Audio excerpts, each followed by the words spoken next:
Eu gostaria de convidar a todos a abrirem as suas Bíblias no Evangelho que escreveu São Mateus.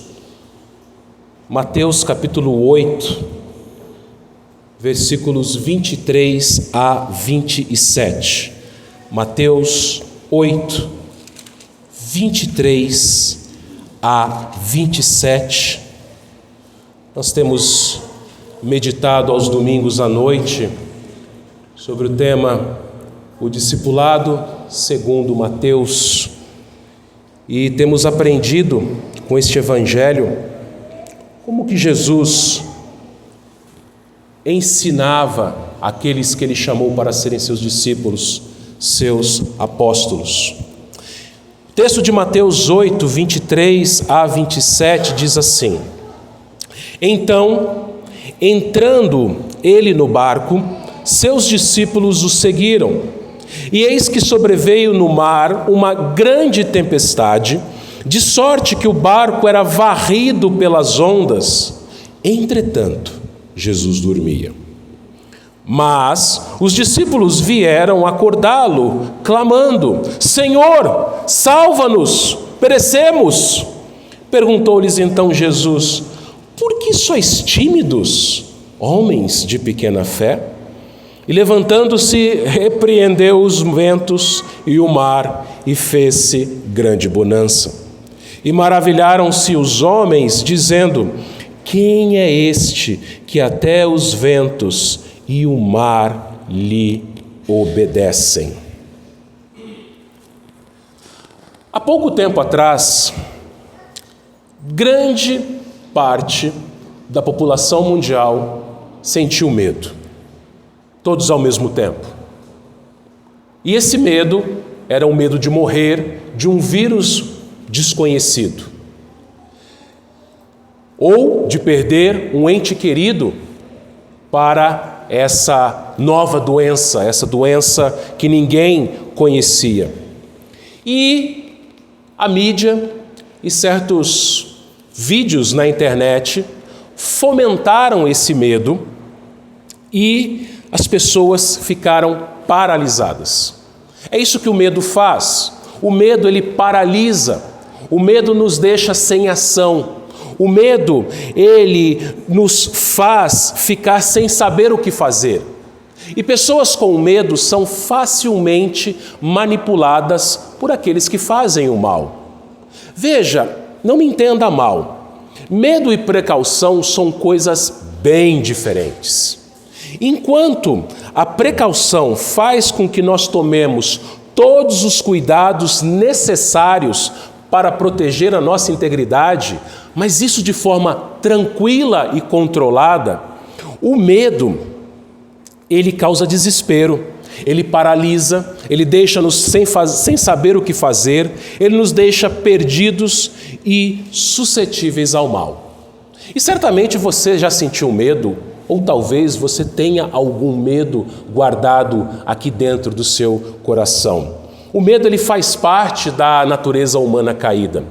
Adão, depois que pecou no jardim do Éden, a Bíblia diz que ele se escondeu ao ouvir a voz de Deus na viração do dia. E Deus então chamou Adão e Adão se apresentou e Deus perguntou por que ele tinha se escondido e Adão respondeu: porque eu tive medo. Porque eu tive medo. E daí em diante, a partir de Adão, toda a humanidade passou a ter esse sentimento, a sentir medo. E qual é o seu medo? As crianças aqui falaram alguns dos seus medos: medo da porta fechada ou aberta, medo do escuro. Qual que é o seu medo? Você tem medo de altura? Medo de lugar fechado? Medo de bicho? Medo de barata? Medo de morcego? Medo de cachorro? Medo do escuro? Medo de aglomeração? Medo de ficar sozinho? Medo de perder alguém? Medo de ficar desempregado? Medo de ficar doente? Medo de morrer? Como eu disse, o medo, ele nos paralisa, ele nos deixa sem ação. Entretanto, Deus na sua palavra nos diz que nós não precisamos ter medo. Eu não sei se você sabe, mas a expressão não temas e outras parecidas, como não temais, não temerei, não temeremos e não temas, elas aparecem mais de 100 vezes em toda a Bíblia. E na maioria das vezes que aparece essa expressão não temas, não temais, ela vem acompanhada de uma palavra de confiança. Então, o remédio para o medo é a fé. Isso significa que a única maneira de nós não sentirmos medo é confiarmos no Senhor. E é exatamente isso. O oposto do medo não é coragem, e sim fé. Os discípulos de Jesus, podemos dizer que eram homens corajosos. Alguns deles eram pescadores profissionais. Se você já teve a oportunidade de ir para o litoral e ver de manhãzinha ao amanhecer pescadores chegando do mar, você vê que esses homens são homens corajosos. Os pescadores, eles à noite entram nos seus barcos, rumando ao alto mar, e ali, sujeito ao clima, sujeito aos ventos, sujeitos às mais variadas intempéries, eles trabalham noite após noite, lançando suas redes para trazerem peixe, venderem seu peixe e assim terem o alimento na sua casa. E os discípulos de Jesus, pescadores, alguns deles, eram homens corajosos. Eram homens que já tinham passado por várias tempestades no mar da Galileia. Mas apesar da coragem que eles tinham, isso não os impediu de terem medo.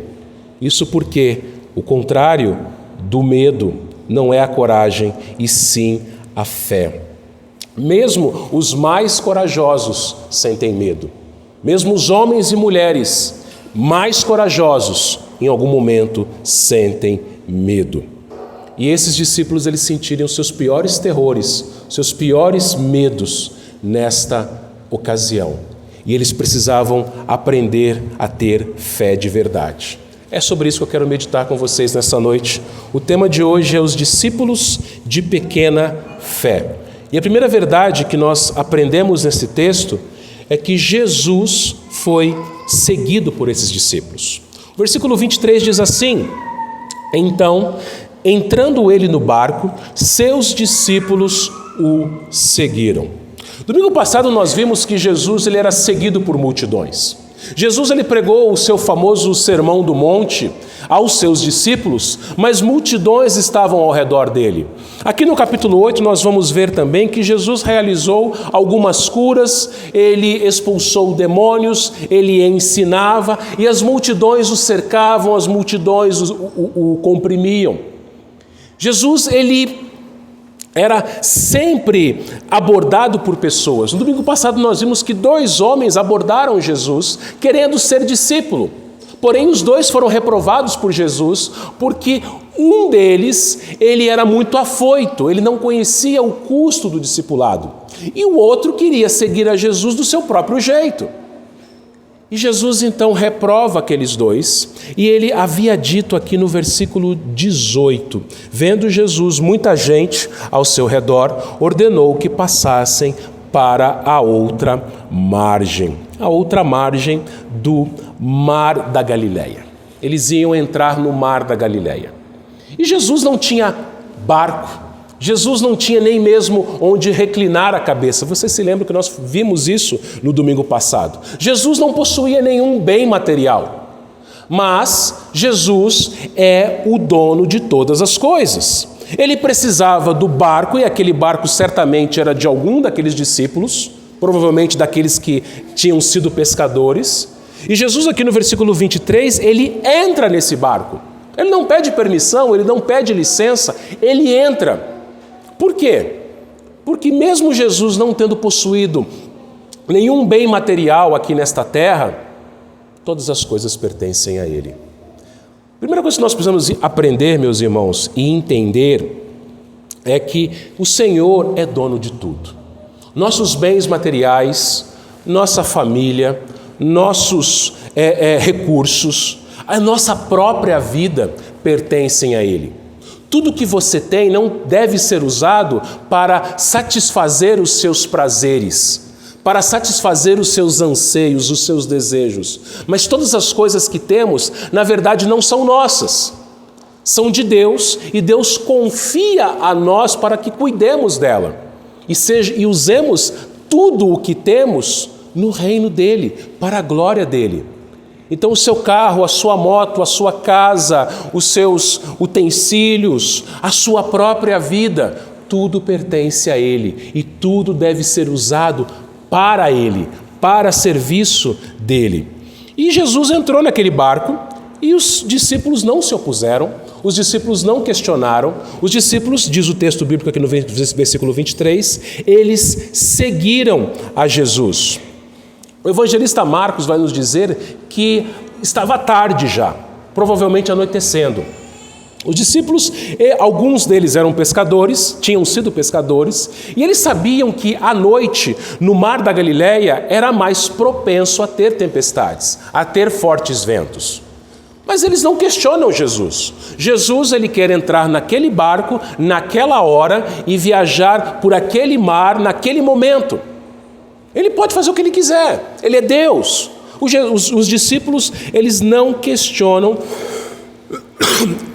a vontade de Jesus. Da mesma forma, meus irmãos, quantas foram as vezes que Deus nos colocou em determinadas situações e nós questionamos o Senhor.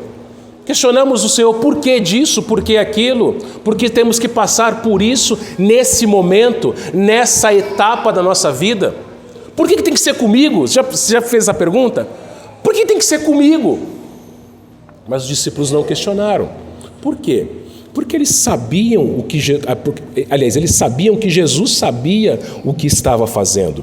Os discípulos, apesar de serem homens experientes com aquele mar e com aquele barco, eles não confiaram na sua própria experiência. Eles estavam ali seguindo a Jesus. E mesmo que você tenha experiência, mesmo que você tenha conhecimento, mesmo que você tenha uma falsa segurança humana, vai chegar uma hora que você vai sentir medo.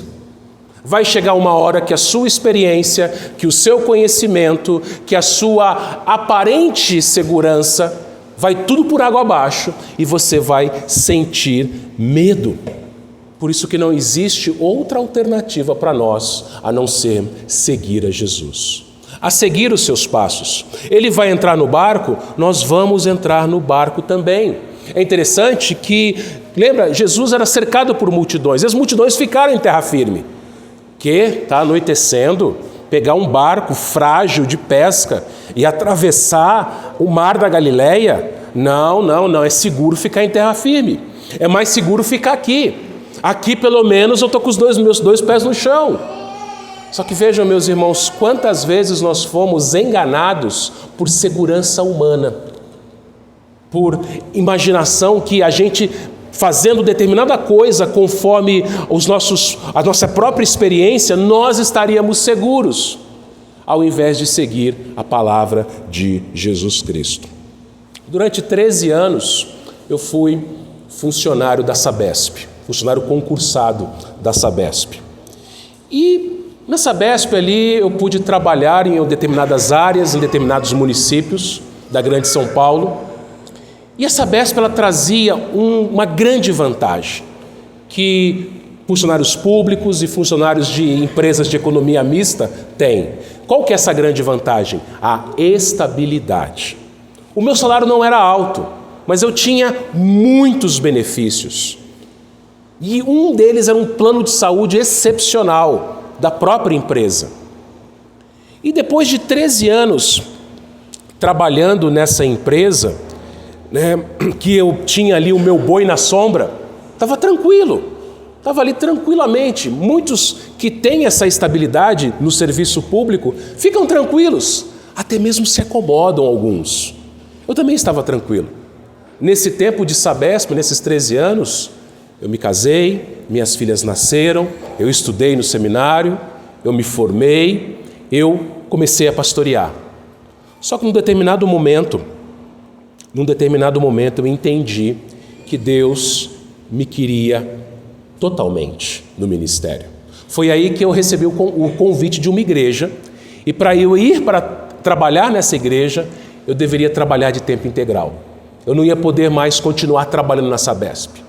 Algumas pessoas, inclusive cristãs, falaram assim: não largue o emprego, outra igreja aparece, você vai perder a sua estabilidade, você vai perder a sua segurança, você vai perder os seus benefícios. Só que eu entendi que Deus estava me chamando para aquilo e eu deixei a Sabesp. Abri mão daquela segurança humana. Isso já faz 10 anos e meio. E eu falo para os irmãos que nesses 10 anos e meio, Deus nunca deixou de suprir nenhuma necessidade minha e da minha família. E quanto à Sabesp, a gente ouve notícias que é possível que ela seja privatizada. E aquela segurança que alguns tinham, infelizmente, se for privatizada, alguns vão perder. Isso nos mostra, meus irmãos, que confiar em nós mesmos, confiar naquilo que é humano, confiar naquilo que é finito, que é passageiro, que uma hora acaba, não procede, não adianta nada. A nossa confiança ela deve ser no Senhor. O pastor Tim Keller, falecido recentemente, lá em Nova York, ele conta em seu livro Deuses Falsos que vários executivos de grandes empresas nos Estados Unidos e em outros países também, tiraram a sua própria vida naquela crise financeira de 2008. Você se lembra, né? Então, vários executivos de grandes empresas que tinham colocado o seu coração, dedicado a sua vida a essas empresas que confiavam no mercado de ações, no mercado imobiliário, quando se viram quebrados, eles tiraram suas próprias vidas. Por quê? Porque eles sabiam que eles tinham colocado a sua confiança nas suas coisas, nos seus bens, na sua inteligência, na sua experiência. O Senhor Jesus Cristo, Ele nos conhece, Ele sabe que todas as coisas cooperam para o nosso bem. Então não se esqueça disso, essa é a primeira lição. Siga-o. Mesmo que você não enxergue o local, mesmo que você não saiba o futuro, mesmo que você não saiba o que vai acontecer com você amanhã, siga Jesus, siga os seus passos. Uma segunda lição que nós aprendemos, meus irmãos, é que Jesus, Ele repreendeu os discípulos primeiro e depois a tempestade. Olha o versículo 24. Diz assim: E eis que sobreveio no mar uma grande tempestade, de sorte que o barco era varrido pelas ondas. Entretanto, Jesus dormia. O mar da Galileia, também conhecido como Mar de Tiberíades, na realidade não é um mar, e sim um grande lago de água doce. Ele tem 19 quilômetros de extensão e 13 quilômetros de largura. Se você olhar lá no seu Google Maps depois na sua casa, não faça isso agora, por favor, mas você vai ver o tamanho desse Mar da Galileia. E por que ele é chamado de mar? Pela condição geográfica e geológica dele.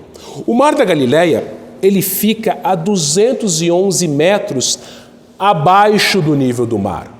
Ele é cercado de montanhas, aquelas montanhas, elas como se fossem um formato de funil. E ao norte do Mar da Galileia está o Monte Hermon, a cadeia de montanhas Hermon, cujo topo do Hermon, muita neve. Aquela neve gelada derrete, forma o Rio Jordão e atravessa ali o Mar da Galileia. A questão é que não é só neve que tem no Monte Hermon.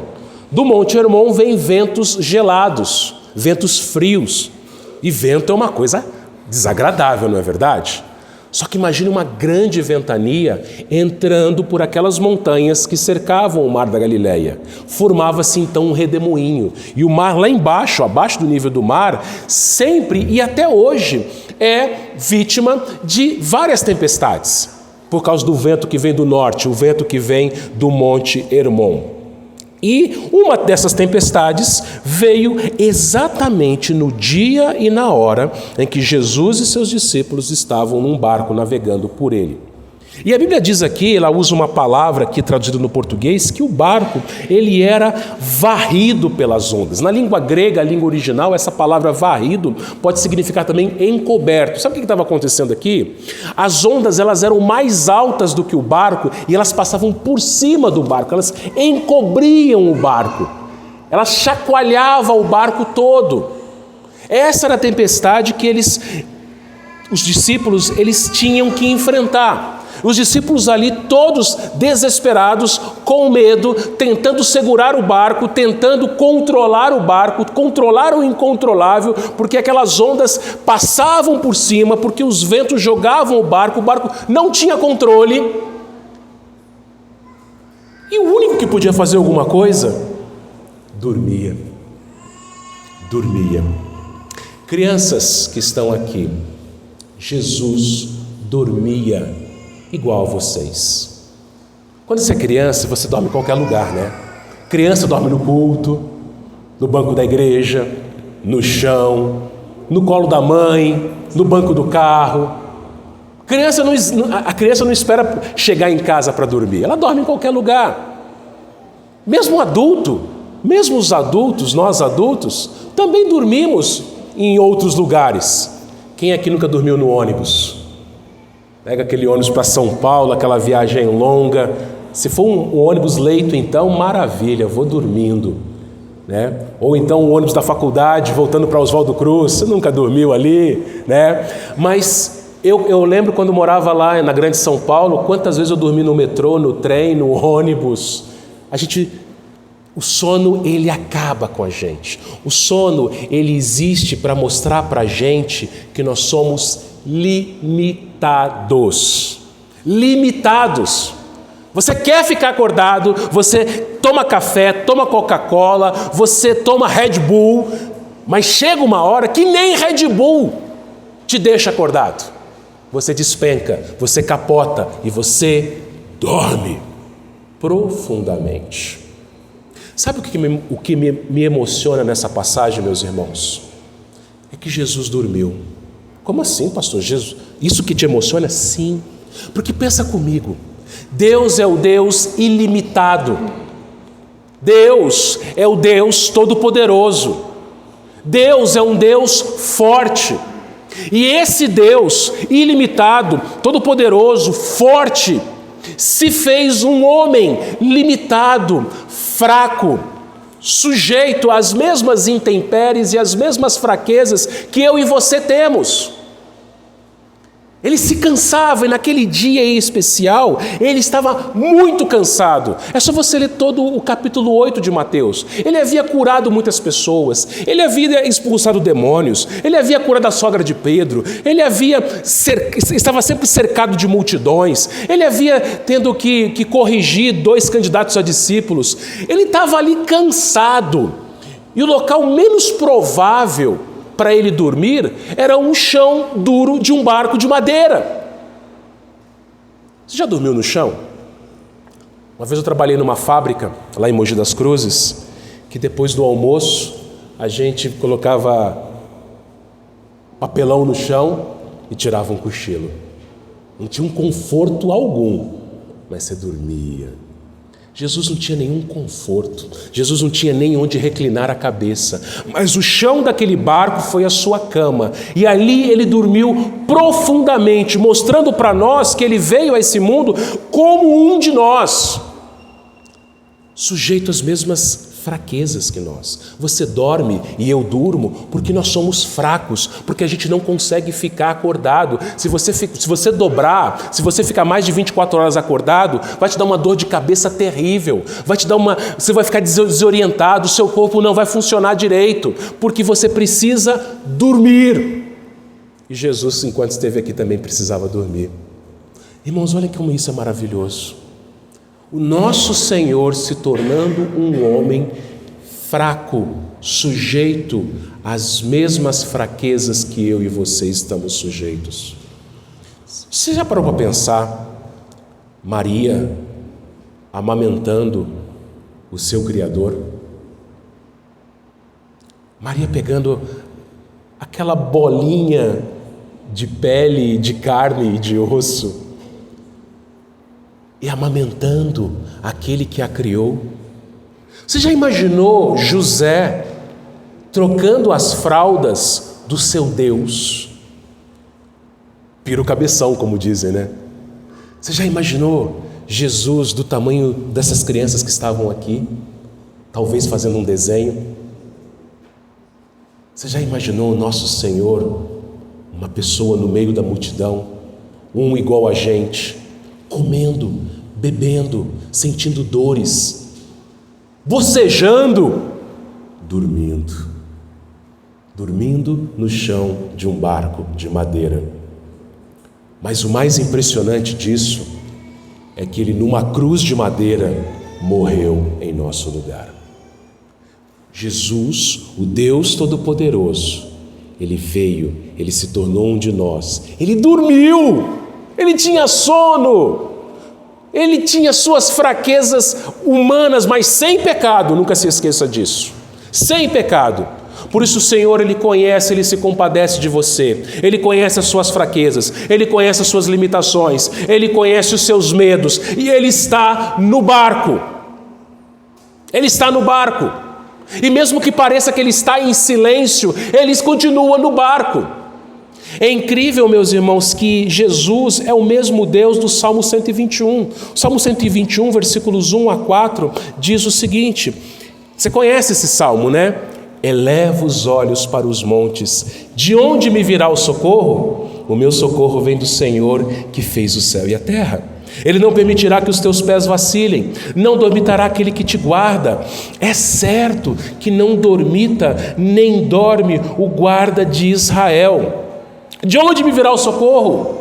Daquele que não dorme, mas aquele que não dorme, dormiu. Você sabia que esse sono de Jesus expressa o amor dele por você? Como assim? Sim, porque aquele que não dorme, aquele que é o Deus Todo-Poderoso, se tornou um homem de carne igual a mim e você, sujeito às mesmas limitações e fraquezas. Tem uma música que talvez os mais antigos, vamos usar essa palavra, Dona Damares não está aqui, que se ela tivesse, ela ia falar velho mesmo, pastor, igual hoje de manhã, né? Que ela diz mais ou menos assim: com Cristo no barco tudo vai muito bem. Se você sabe, me ajuda a cantar, porque eu não sei cantar muito bem. Com Cristo no barco tudo vai muito bem, vai muito bem, vai muito bem. Com Cristo no barco tudo vai muito bem. E passa o temporal, passa o temporal, passa o temporal. Com Cristo no barco tudo vai muito bem. E passa o temporal. Cristo estava no barco, dormindo, mas ele estava no barco, frágil, cansado, com sono, dormia. E os discípulos pensaram, nós vamos morrer. E chega no versículo 25 aqui, os discípulos eles acordam Jesus clamando, Senhor, salva-nos, perecemos. Eles achavam que Jesus não estava nem aí com eles. É interessante que o evangelista Marcos vai narrar que os discípulos disseram o seguinte, Senhor, não te importa que pereçamos? Quantas foram as vezes que você passou pela tempestade na sua vida, que você passou pelo sofrimento, que você passou por lutas, por tribulações, que você passava dia após dia, noite após noite acordado, porque os problemas vinham como ondas por cima de você. E você orava e orava, Senhor, eu estou morrendo, eu não aguento mais. O Senhor não se importa comigo, o Senhor se esqueceu de mim. Quantas vezes você passou por algum sofrimento que durou muito e muito tempo? Só que Cristo estava no barco. Porque se você crê no Senhor Jesus Cristo, você sabe que Ele está em você. O Espírito Santo dele, enviado por Ele, habita em você. Ele está no barco. Os discípulos fizeram a coisa certa. Eles clamaram a Jesus. Os discípulos certamente conheciam o Salmo 118.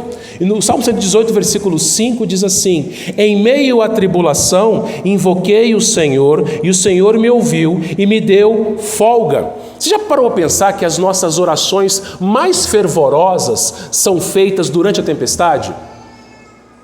Quando a coisa está feia, quando você está sofrendo, quando está naquela situação que você não vê solução, e aí você ora, e aí você se derrama, e aí você chora, e aí você coloca o seu coração naquela oração.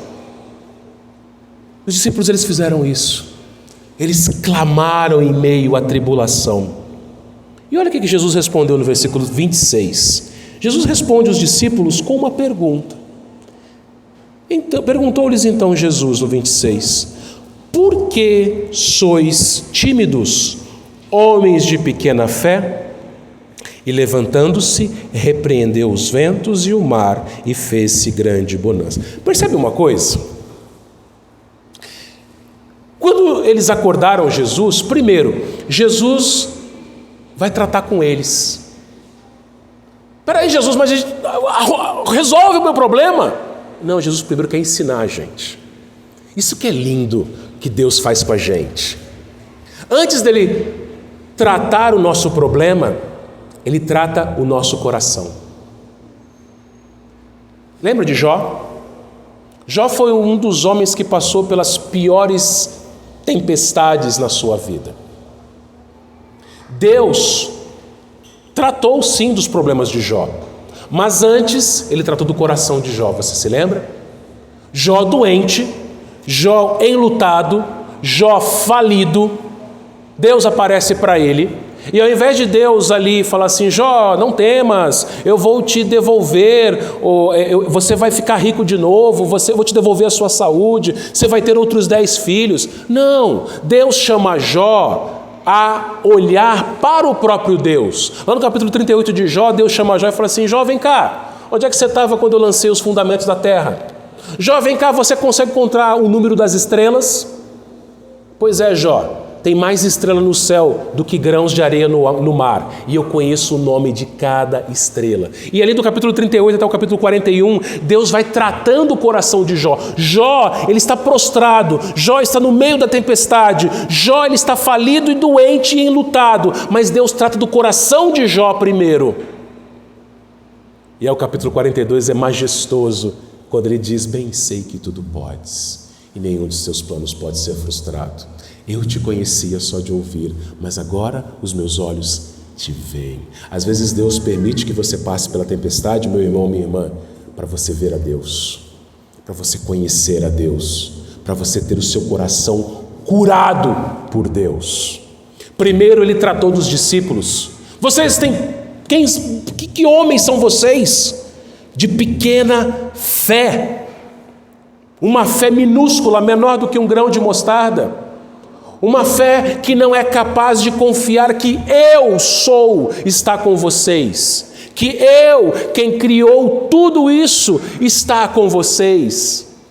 Irmãos, a gente faz isso. A gente às vezes repreende esses discípulos. Às vezes a gente olha feio para esses discípulos, assim: puxa Pedro, puxa Tiago, João, Mateus. Puxa vida, vocês estavam com Jesus. Pois é, Jesus está com a gente também, não está? E quantas vezes você e eu nos desesperamos? Quantas vezes a gente clama a Deus, mas não tem fé? Veja, Jesus não os repreendeu por eles ter sido acordado pelos discípulos. Jesus, Deus, Ele não se incomoda com as suas orações. Não. 24 horas por dia, aquele que não dorme está ali, acordado, e você pode falar com Ele a hora que você quiser. E como nós falamos pouco com Ele, não é verdade? Como nós oramos pouco. Mas veja, mesmo às vezes a gente orando, a nossa fé é pequena. A gente entrega, mas não entrega. A gente entrega a nossa vida para o Senhor, mas continua segurando. A gente quer ter o controle. A gente quer ter o controle das coisas, principalmente na hora da tempestade. Mas somente naquela hora que a gente confia naquele que fez o mar e que acalma e que controla o mar, é que o Senhor nos dá paz. Sabe o que é ter fé? Eu vou ler para vocês um texto que está no Salmo 4, versículo 8. Salmo 4, 8 é um texto que eu gosto muito. Ele diz assim: em paz me deito e logo pego no sono, porque, Senhor, só Tu me fazes repousar seguro. Davi escreveu esse salmo fugindo de Absalão. Davi tinha perdido seu trono para Absalão, seu filho. E Davi agora estava fugindo porque Absalão queria matá-lo. Davi ele estava no deserto, sem segurança, sem certeza que no dia seguinte ele estaria vivo. Mas ele escreveu o seguinte: em paz me deito e logo pego no sono. Sabe o que é ter fé? É você à noite deitar sua cabeça no travesseiro e dormir. Você consegue fazer isso? Eu sei, é difícil. Eu também tenho dificuldade para dormir. Nós somos fracos. A gente, quando passa pela tempestade, a gente perde o sono, a gente perde o apetite, ou come demais, a gente fica irritado. Tudo mexe com a gente. Só que a palavra de Deus nos ensina a confiar, a você entregar para Ele. Falar: Senhor, é a minha vida, é a minha família, são meus filhos, é o meu trabalho. É isso aqui, Senhor, eu estou te dando, é seu. O Senhor controla. E quando a gente faz isso, a gente deita a cabeça no travesseiro e dorme. E deita a cabeça no travesseiro e dorme.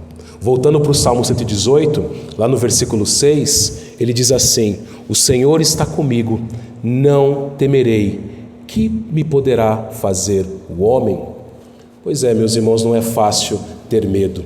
Nós precisamos confiar, nós precisamos crer, nós precisamos orar. O versículo 27 termina dizendo assim: e maravilharam-se os homens, dizendo: quem é este que até os ventos e o mar lhe obedecem? Quem é este? 700 anos antes, uma outra tempestade açoitou um outro barco. E também tinha um homem no barco que dormia. Porém, esse homem era diferente. Esse homem ele estava fugindo. Sabe de quem que eu estou falando, né? Jonas. E o mar só se acalmou quando Jonas foi lançado ao mar. E quando o mar se acalmou, a Bíblia diz o seguinte, que os homens, Jonas 1,16, eu ia ler o 9 e 10, mas eu vou pular. Jonas 1,16 diz assim: temeram, pois, estes homens em extremo ao Senhor e ofereceram sacrifícios ao Senhor e fizeram votos. Sabe por que aqueles homens no barco que Jonas estava adoraram a Deus? Porque eles tiveram medo de Deus. Quem é este homem que é só fazer aquilo que ele quer, o mar se acalma? Lembre-se, você não precisa mais sentir medo. Não, você não precisa mais sentir medo. Confie no Senhor. Creia no Senhor. Se você estiver passando por uma tempestade, seja ela qual for, mesmo que as ondas estejam passando por cima de você, saiba que o Deus que te criou é o Deus que cuida de você. Saiba que Ele está com você. Ele está no barco. E mesmo que pareça que Ele esteja em silêncio, mesmo que você tenha a impressão que Ele não está preocupado com a sua vida, mesmo que você pense que Ele está dormindo, antes ter Jesus no barco dormindo do que Jesus não estar no barco. Mas Ele não dorme. Ele vela por nós. Ele intercede por nós. Então confie nele. Não deixe com que o medo tome conta de você. Mas confie. Tenha fé naquele que criou todas as coisas e que controla todas as coisas. Que Ele nos abençoe, meus irmãos. Amém.